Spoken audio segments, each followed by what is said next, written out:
Okay, this is for Wendy, and this is a bean tutorial. So what I did is I got 2 packages of maple flavored bacon, and they are, as it turns out, 12 ounces each, not 16 ounces each like they used to be in the old days, which may explain the dry bean condition. Anyway, so I fried up 2 packages, and I got like a whole bunch of bacon fat. That is way too much bacon fat for the beans that I'm making. So I've got that. I've got the drained bacon here, all nice and crispy. I've got 4 cans of 28-ounce Bush's Best maple cured bacon flavored baked beans. I got, I don't know, I think about 3 bunches of chopped green onion there, organical and delicious. Mustard, just regular old mustard, and a fresh package of brown sugar.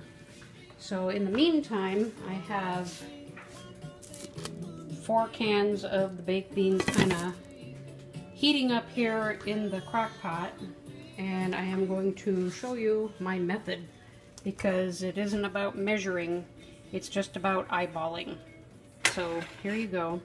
I'm going to take this fat because I don't want it all. I'm going to try to drain off just a little here. I don't want to drain off all of it, but if I use too much fat, it'll be too soupy. That should be about right. Maybe a little bit less than that. There. Okay. So yeah, the fat's going to hit the burner and it's going to start smoking, blah, blah, blah. I don't care. I'm going to turn up the heat a little bit. Make it a little bit hotter. And first you add the onions. Fry them up.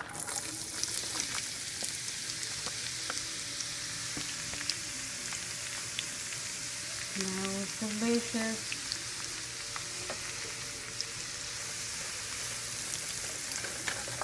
If I could make any money being a chef, I totally would.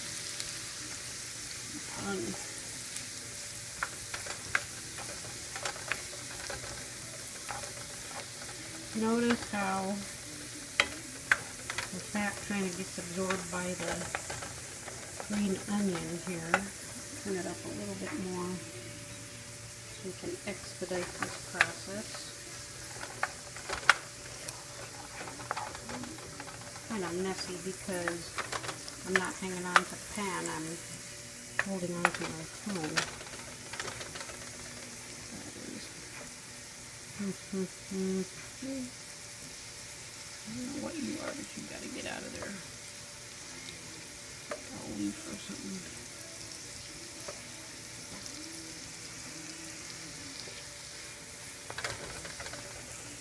Anyway, so the green onion is starting to get tender.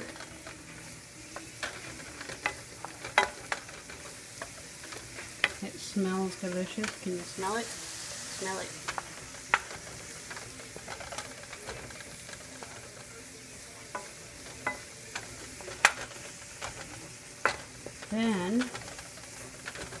Then you take a crap load of brown sugar. Oop. And it's starting to smoke. Smoky bacon fat. Yeah, you can do dark brown sugar or light brown sugar. I don't discriminate. It all tastes the same. But I think the secret is not being stingy with it, because you truly do want to give everyone diabetes. I can serve this dish too. So I'm not measuring anything. I'm putting in a blob of brown sugar.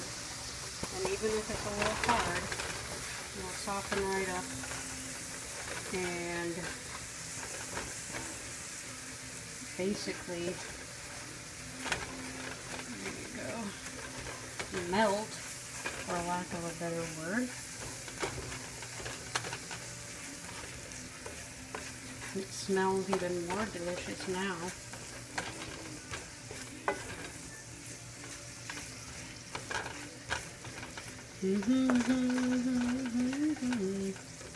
Don't carry me too far away.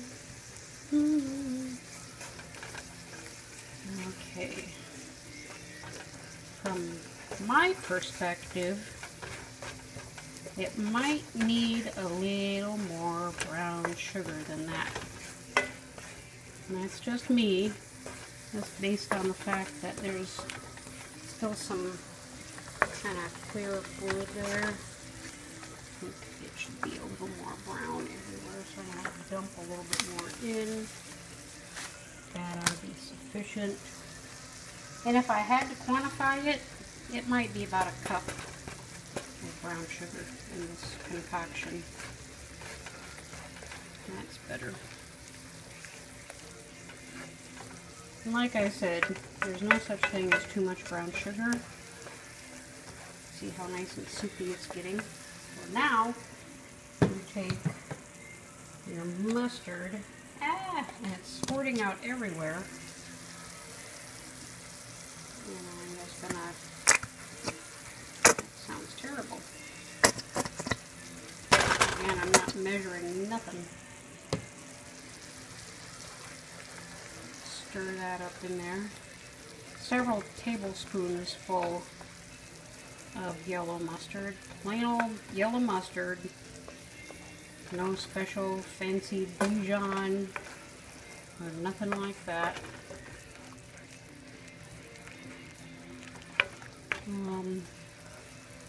Based on the color,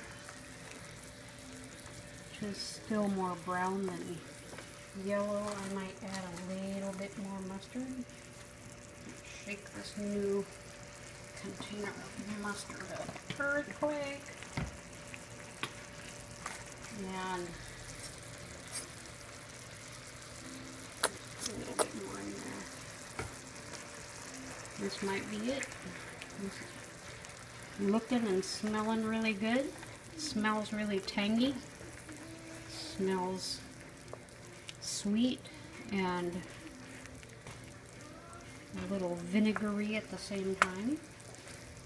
So it's not a thick liquid at this point. It's still pretty runny. So when I do dump it in the crock pot, which the beans are all drained, they're not really soupy or anything like that. When you dump that in there, it moistens everything up really good. So that is your tutorial in 8 minutes-ish. And I hope that helps you make the most fabulous beans your guests have ever tasted. Shimon, and have a great weekend.